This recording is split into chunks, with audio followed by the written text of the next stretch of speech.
Happy Wednesday, April 2nd, Romans 3, 9-20. What then? Are we better than they? Well, no, not at all. For we have already charged that both Jews and Greeks are all under sin. And as it is written, here we go. You know this passage. There's none righteous, not even one. There's none who understands. There's none who seeks for God. All have turned aside. Together they have become useless. There is none who does good. There's not even one.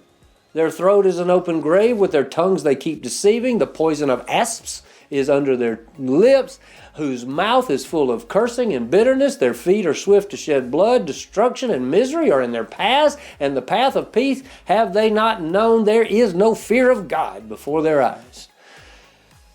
Always have to take a breath after that. Verse 19, now we know that whatever the law says, it speaks to those who are under the law, that every mouth may be closed and all the world may become accountable to God.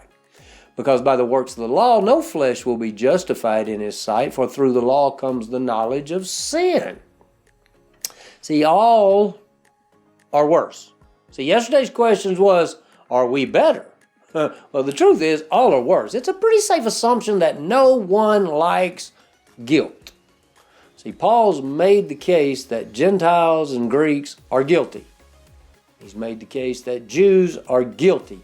He finishes the thought with what is the logical conclusion: everyone is guilty. No one can claim preference because of race or birth or name or behavior or denomination.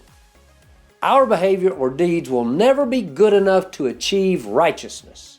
We are sinners, and that's a really bad thing.